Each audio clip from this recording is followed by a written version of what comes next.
Joining us live from Taipei now is Will Glasgow, the Australian's North Asia correspondent. We'll appreciate your time. Thank you. Bring us up to date. What's happened at that Congress meeting so far? It seems like it's sort of status quo continuing in terms of Xi continuing to be all-powerful. Yeah, that's right. I mean, as you said, this is a hugely important meeting in the Chinese political calendar. Today's day 4 of it. But the truth is, I mean, in so many ways, it's just business as usual. The Congress began on Sunday with an almost 2-hour-long speech from Xi Jinping speaking to his comrades. And the vision he outlined there was he went through the last 5 years of what he said was glorious achievements, historical achievements for China. And then as he looked forward to the next 5 years, in which he's going to take a precedent-breaking third term as China's leader, the vision he outlined was essentially more of the same. The key difference was he sees an increased risk environment for China. He spoke of dangerous storms ahead. And, I mean, that's veiled language about the much increased or heightened concern about China in the international environment, particularly from America and its allies, but also in countries all around the region. Because we did see that warning from the US Secretary of State Antony Blinken overnight. He's suggesting that Beijing wants to seize Taiwan on a much faster timeline than previously considered. What's actually led to that assessment?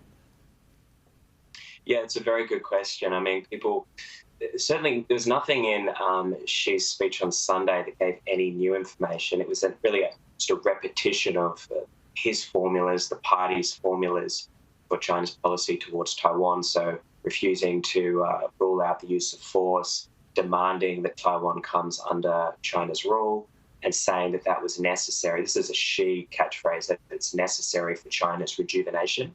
And what led Secretary Blinken to say that he thinks the timeline's being quickened? There's no public information that suggests China's changed its timeline. The increased urgency has come, or the assessment of that is a function of Xi's leadership. I think that Americans are responding. It's concern about Xi continuing in power and the way that he has made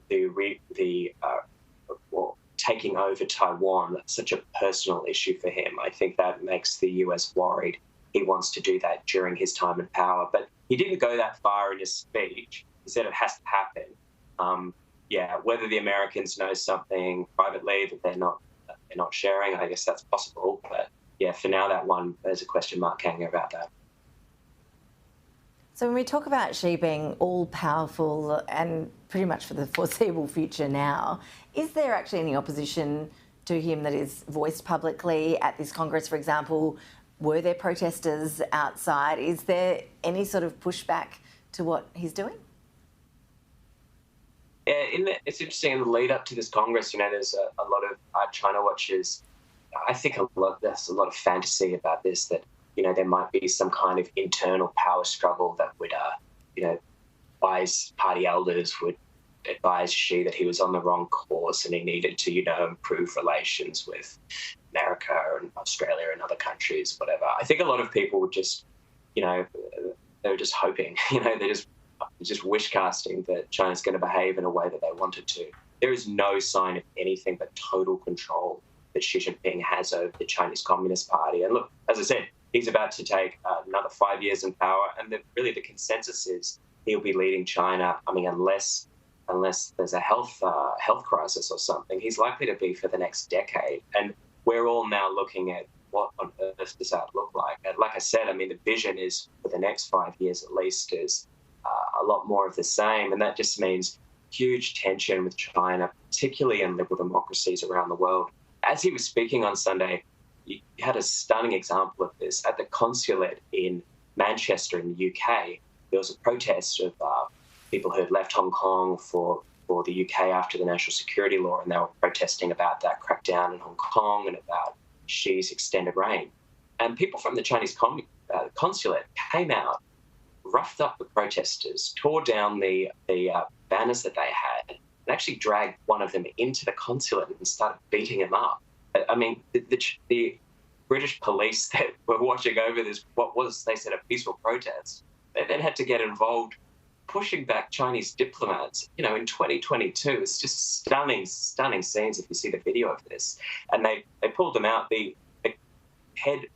acting ambassador of China in the UK has been summoned by the British for addressing down, just saying that's not on in the UK. There's a right to protest and a right to free speech. But it's the kind of thing that, it's become a hallmark of the Xi era. We've seen that so much in the last 5 years. And as upset with his rule and China's behaviour in the world's increased, we're just going to see so much more of that in the 5 years to come, I think.